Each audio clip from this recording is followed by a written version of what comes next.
Como les anunciaba al inicio del programa, nuestro invitado de hoy es Juan Carlos Sosa Azpurua. Yo estaba buscando su ficha y dentro de la ficha pues dice abogado, profesor, empresario, escritor, político, graduado en la Universidad de Harvard y en la UCAP. Es el fundador del movimiento Fénix por la libertad y la dignidad de Venezuela. Tiene libros también. Así es que para mí muchísimo gusto de tenerlo aquí en el programa. Es un placer. Y de verdad yo quiero, porque estaba viendo sus conocimientos que tiene también sobre petróleo, y estaba ayer, anunció, casi fue simultáneo, el presidente de Irán y el presidente de los Estados Unidos sobre el acuerdo nuclear que se logró entre ambos países, avalado por Francia, por Alemania, por China y por Rusia.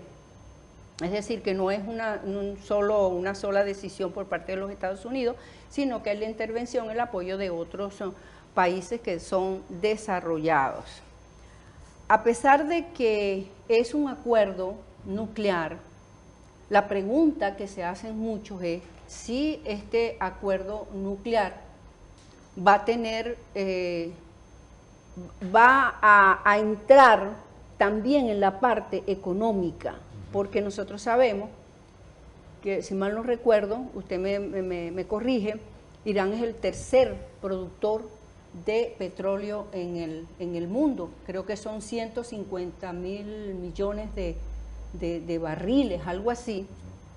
Entonces, ¿qué va a pasar allí? Usted sabe que ahí le habían puesto unas ciertas trancas económicas a Irán. Sabemos que ellos manejan petróleo y de qué manera eso va a afectar a Venezuela y a nivel global. Muchísimas gracias por estar con nosotros hoy en el programa. Un placer estar aquí.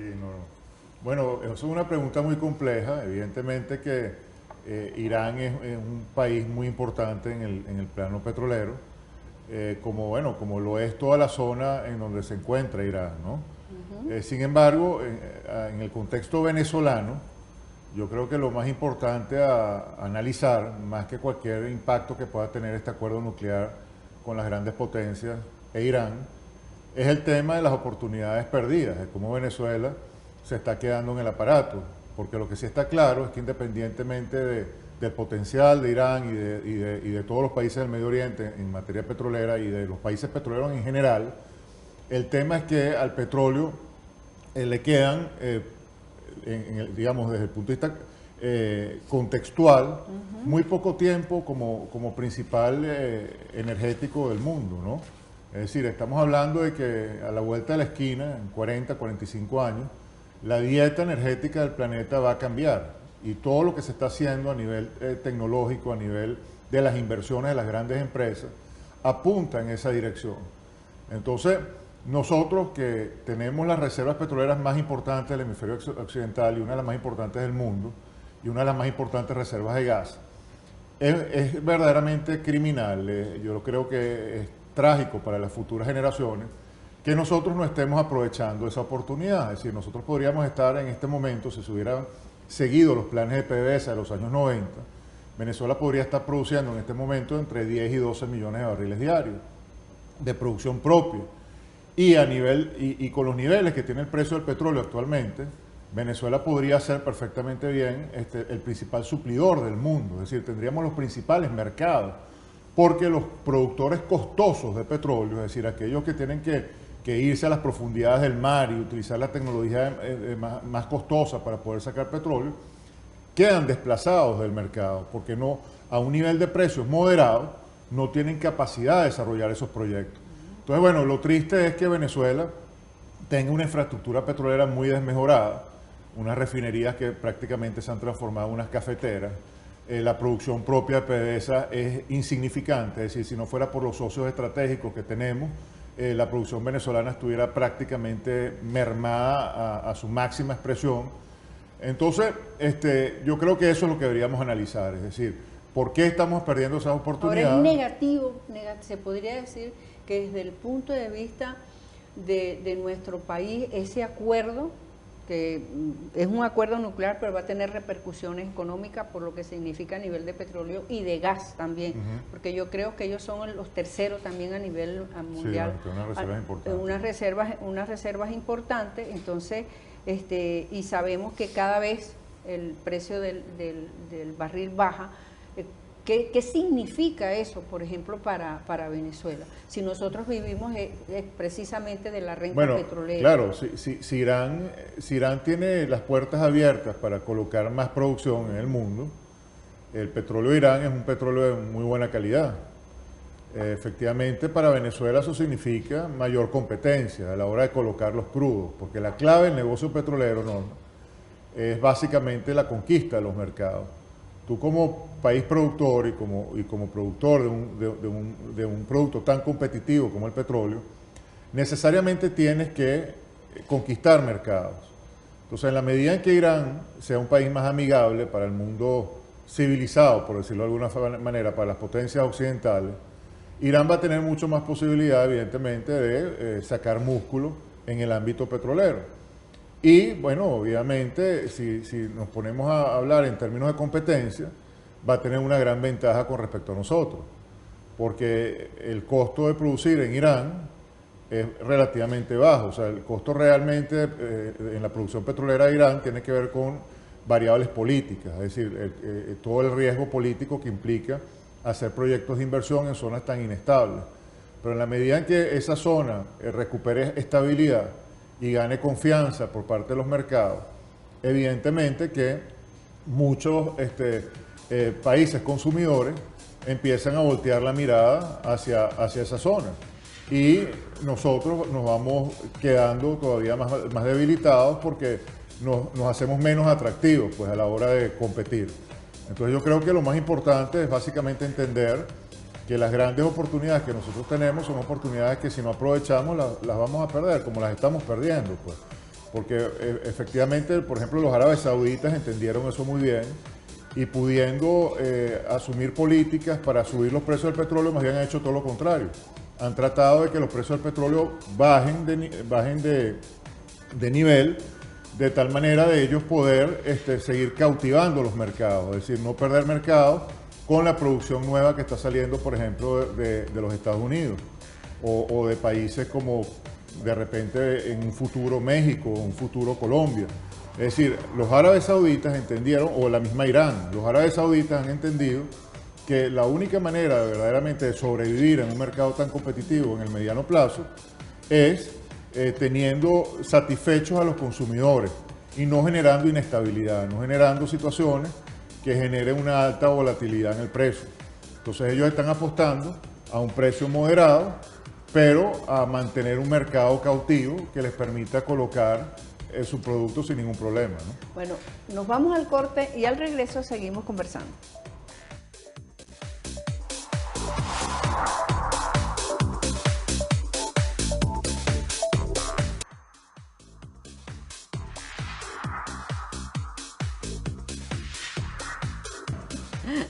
Bueno, seguimos conversando con nuestro invitado de hoy, Juan Carlos Sosa Purua. Como les decía al inicio del programa, yo digo que no es usted, porque uno lee aquí dice abogado, profesor, empresario, escritor, político, graduado en Harvard y hizo su reválida en la UCAP, ¿sería eso? ¿O qué fue lo que hizo? No, estudié en la UCAP y después estudié en Harvard. Ah, ok. Vamos a tocar un tema que incluso puso de cabeza a Grecia, que tuvo que ver con el corralito, con la hiperinflación. ¿Está Venezuela a escasos pasos de la hiperinflación? Y si usted nos puede explicar, le puede explicar con palabras sencillas a mis amigos televidentes qué es la hiperinflación, por qué ocurre y cuáles son esas consecuencias y que son consideradas unas consecuencias nefastas para cualquier país. Bueno, la moneda tiene que estar respaldada por productividad, es decir, cada bolívar tiene que tener un respaldo en producción de bienes y servicios. Si el bolívar no está respaldado por una producción de bienes y servicios, sino que básicamente se imprime de manera desordenada, inorgánicamente, para tener billetes, pero billetes que no están respaldados, eso empieza a circular en la economía, la gente empieza a tener esos billetes y empieza a comprar. Pero como no hay producción de bienes y servicios, la oferta es escasa, los precios se elevan. Y como en el caso venezolano, todo el aparato productivo se ha destruido, básicamente se depende de importaciones. Y las importaciones, como el único productor de divisas en este momento, es decir, de moneda dura, para poder comprar esos productos, esos bienes y servicios en el exterior, se necesitan divisas, se necesitan dólares. Quien produce esos dólares, básicamente es PDVSA en este momento, porque el aparato productivo privado está destruido. Entonces, como PDVSA produce cada vez menos, también tiene cada vez menos dólares. Entonces se importan cada vez menos bienes y servicios. Y esos bienes y servicios cada vez más costosos, porque en la medida en que son escasos y la gente los necesita, sube muchísimo la demanda, como es poco la oferta, los precios se disparan. Entonces, eso es lo que ha venido pasando en Venezuela. Los precios siguen subiendo de manera progresiva, no hay un equivalente en producción de bienes y servicios. El Banco Central de Venezuela actúa de manera completamente nefasta, porque lo que hace es imprimir bolívares para que el Estado pueda cumplir con sus obligaciones contractuales, es decir, con los funcionarios públicos, con las empresas del Estado, con los distintos planes que ha emprendido el gobierno supuestamente para asistir socialmente a la población. Todo eso tiene un costo, pero si ese costo no se respalda con generación de riqueza, se paga de manera artificial, se paga con unos bolívares que son huecos, bolívares vacíos, bolívares que no están respaldados. Entonces, bueno, se genera una escalada de precios brutal. Que van cambiando cada semana. Y como además se estableció un control de cambio, que es típico de las economías comunistas, un control de cambio que básicamente coarta la libertad económica, la gente no puede utilizar la moneda como bien le parece, sino que hay una cantidad de restricciones, se generaron una serie de artificios en cuanto a ese control de cambio. Entonces la gente se ha dedicado a especular, y además es una especulación que tiene mucho sentido cuando la economía tiene riesgo. Cuando un país tiene tanto riesgo político, tanto riesgo social, eso se traduce en nerviosismo a la hora de ahorrar, a la hora de proteger los bienes de las personas. Entonces la gente, por ejemplo, que tiene dólares, trata de mantenerlos afuera, no de inyectarlos en la economía nacional. Y además, bueno, se genera especulación con respecto a la obtención de esos dólares. Entonces esa especulación también hace que el precio de la divisa con respecto al bolívar se dispare. Ahora, pero fíjese una cosa, ¿cuáles son las consecuencias de eso? Porque prácticamente yo estaba investigando sobre eso, yo soy neófita, yo no soy economista, pero uno lee para poder interpretar y conocer ciertas cosas y poder conversar con usted hoy. Prácticamente, por lo que leía, unas informaciones dadas por un economista norteamericano, que hace una globalización de todo lo que está sucediendo y mete a varios países allí, incluso Brasil. Dice que Brasil en el 90 hubo una hiperinflación, comercio que se cambiaban los precios y trajo como consecuencia cosas nefastas para esos países. ¿Qué es lo más nefasto, por ejemplo, en ese caso, para nuestro país, si ya estamos en hiperinflación? Lo más nefasto es el hecho de que no haya empleo, que la gente realmente no tenga trabajo, y que los productos cada vez sean más costosos. Entonces se genera el peor de los dos mundos, es decir, se genera una economía inviable, porque las cosas van a estar cada vez más caras y la gente va a tener cada vez menos capacidad de comprarlas. Entonces se generan, bueno, todo tipo de problemas a la hora de abastecer, si se quiere, las necesidades de una población. Entonces yo creo que es un modelo colapsado, esto es un modelo que no funciona, no se puede analizar de manera lógica, algo que simplemente es una locura. Todas las variables económicas están ahorita patas arriba, y lo principal es eso, el hecho de que no existe confianza en la economía, no existe confianza en el país. Entonces a la hora de lograr captar inversiones alternativas a las pocas que puede lograr el mismo Estado, el mismo régimen, es prácticamente imposible. Es decir, es muy difícil que personas del sector privado deseen generar proyectos de inversión en Venezuela. Entonces, cuando eso pasa, la economía se apaga, es decir, se genera como una especie de desierto. Entonces, es muy difícil maniobrar en un ambiente así. La gente va a estar cada vez con mayores dificultades, a menos que se cambie el modelo. O sea, la única solución es romper por completo con Ahora, este ¿por qué círculo no vicioso. puede haber un acuerdo? Vamos a hablar desde el punto de vista político. ¿Por qué tanto enfrentamiento entre el gobierno y los empresarios? ¿Por qué no puede haber un respeto? ¿Por qué no puede haber un lineamiento para rescatar a Venezuela, que haya sinceridad de parte y parte? Mi opinión personal es que este régimen llegó para destruir a Venezuela. O sea, el objetivo del régimen, y yo no lo llamo gobierno porque para mí no tiene legitimidad ni de origen ni de ejercicio, es un régimen que tiene como objetivo destruir al país. Y básicamente tiene como objetivo eso, porque los regímenes comunistas, para poderse mantener en el poder, en el tiempo, indefinidamente, necesitan que la población sea miserable. Es decir, uno analiza todos los países comunistas y la variable constante es esa. Unos gobiernos nefastos, corruptos, que no rinden cuentas de ningún tipo a la población, y una población totalmente dependiente de migajas que le lance el hombre que está en el poder, pero sin ninguna capacidad de generar riqueza, de generar bienestar para sus familias, de generar prosperidad. Entonces, eso es lo que hay que entender. O sea, es muy difícil. Ahora, los empresarios son los únicos que generan prosperidad en un país. Eso me lo contesta al regreso.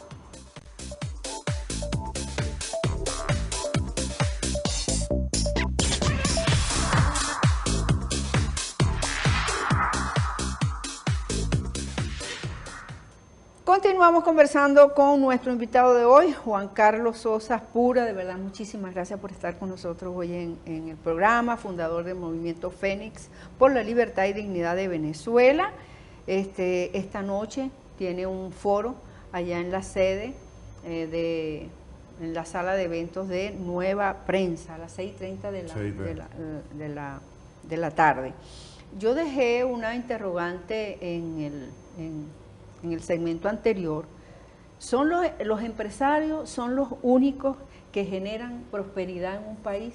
¿Cómo se genera esa...? Toda la población de un país tiene la capacidad de generar prosperidad, porque son básicamente la gente que trabaja, un trabajo digno, un trabajo bien remunerado, los que generan esa riqueza, porque obviamente los empresarios hacen la inversión de riesgo, pero los empresarios necesitan evidentemente de todo el tren que trabaja en sus empresas, ¿no? Pero evidentemente que sí, es decir, es el impulso motor del sector privado, de una sociedad, es decir, de la población, de los individuos que conforman esa sociedad, los que generan la riqueza. El problema con los modelos comunistas es que invierten el orden natural de las cosas, porque la economía responde a leyes naturales. Entonces, ¿cuál es la ley natural? Que la gente, el individuo, sabe cómo sobrevivir por su propia cuenta si se lo permite. Y en la medida en que tenga más libertad, va a tener más capacidad de crear y de aportarle beneficios a la sociedad en la cual forma parte. Pero cuando un Estado secuestra la economía y restringe todas las libertades individuales para poder generar esa riqueza, entonces empieza a morirse la sociedad, porque la capacidad creadora, la capacidad de inversión, la capacidad de asumir riesgos, la capacidad de inventar, de innovar, se pierde. Y el Estado, entonces, como no tiene capacidad de generar riqueza, porque ningún Estado tiene capacidad de generar riqueza, las sociedades caen en la más profunda de las miserias. Y por eso es que los países comunistas dependen de otros países para poder existir. El caso cubano. El régimen cubano se ha mantenido en el poder a costa de la caridad de otros países. Ahora, no están cambiando los países comunistas, porque si nosotros nos trasladamos a China, fíjense lo que está sucediendo en China. Claro. Y China es un país comunista. Sí, pero cambió su el política, modelo, claro, su modelo ya es otro. Pero no se podría decir que hoy en día China es un país comunista. China tiene a un partido que emblemáticamente se entiende a sí mismo como un partido comunista por su tradición, pero todo el modelo económico chino es capitalista. Y la clave del progreso chino, de que tengan crecimiento económico desde los años 70 sostenido en el tiempo, y hayan sacado a millones y millones de personas, más de 500 millones de personas las han sacado de la pobreza en los están creando nuevas ciudades. En los últimos 15 años, y es un país que efectivamente motoriza la economía mundial porque invierte en todos los países, en todas las bolsas de valores, en todos los mercados bursátiles. China está involucrada. Evidentemente no se puede hablar de un modelo comunista. China quizás hoy en día es el país más capitalista del mundo, que por supuesto tiene que hacer correctivos de mucha índole. Pero ese mismo modelo económico de progreso que tiene China, de generación de riqueza, hace que el mismo Partido Comunista deje de serlo. Entonces hoy en día el Politburó chino está integrado por gente joven, menores de 50 años, graduados en las mejores universidades del mundo, con una visión moderna de la vida, y entonces, bueno, China es otro país hoy en día, ¿no? Fíjese una cosa, ¿qué opina usted de lo que está sucediendo, por ejemplo, con la inhabilitación no solamente de María Corina Machado, sino también, por ejemplo, de Ceballos, de Carrano y otros, ¿no? Bueno, yo pienso que todo eso es parte de un circo, ¿no? Yo pienso que en un país donde no existe libertad, donde el Estado está secuestrado, donde las instituciones son de mentira porque están totalmente manipuladas y controladas por el régimen, donde el poder electoral es una farsa completa, porque todo es una farsa en el poder electoral, desde el registro electoral permanente que está abultado en millones de personas que no existen. Entonces yo pienso que todo lo que gravita en torno a ese tema es un show, porque nada de eso aporta a la solución del problema que tenemos en Venezuela. Nosotros tenemos en Venezuela un problema muy grave de secuestro del país, de secuestro del Estado, de secuestro de las instituciones.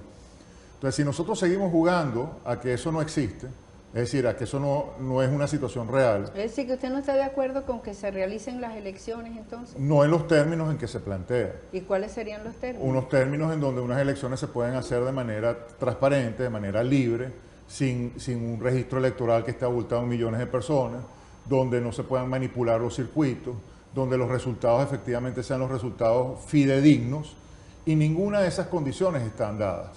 Es decir, aquí lo que hay es un show electoral, en donde los resultados no sabemos si son ciertos, no hay manera de comprobarlo, y donde efectivamente además se habla de una institución, en el caso del Parlamento, que no tiene ninguna capacidad de aportarle nada al país, porque el poder central está secuestrado por un sistema que no respeta las leyes, no respeta la Constitución, no respeta los derechos humanos, no respeta la libertad. Entonces, hasta que la política del país no decida confrontar ese problema primero que nada, y simplemente se limite a participar en un show, es decir, en un espectáculo de ficción que da la apariencia de que es una elección, da la apariencia de que la gente vota, da la apariencia de que existe un Congreso, pero nada de eso es real, porque al final del día, si uno lo analiza estos 17 años, la capacidad que ha tenido de respuesta el Parlamento de verdaderamente hacer un poder independiente, autónomo, que le ponga freno a la anarquía y a las violaciones reiteradas. ¿Eso significa que la MU entonces no está haciendo las cosas bien? Yo creo que las está haciendo muy mal, y creo que es hora de que se revise y que el país se lo exija además. Entonces pienso que caer en este tipo de dinámica de que se inhabilitaron a que si lo otro, es seguir perdiendo el tiempo. Yo creo que lo que estamos sufriendo en Venezuela es una tragedia de connotaciones muy profundas, y tenemos realmente que sentarnos, analizar eso y confrontarlo. Si seguimos corriendo la ruta... ¿A usted lo oyen en la MU?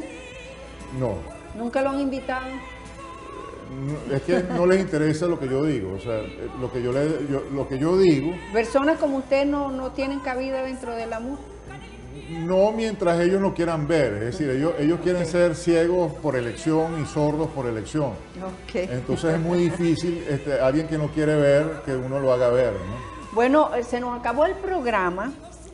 Invite a la colectividad que quiera ir a... Bueno, esta tarde a las 6:30 tenemos el foro, nos encantaría muchísimo que fueran. Vamos a hablar de todas estas cosas y evidentemente va a ser algo participativo, así que es una oportunidad interesante de reflexionar sobre el país.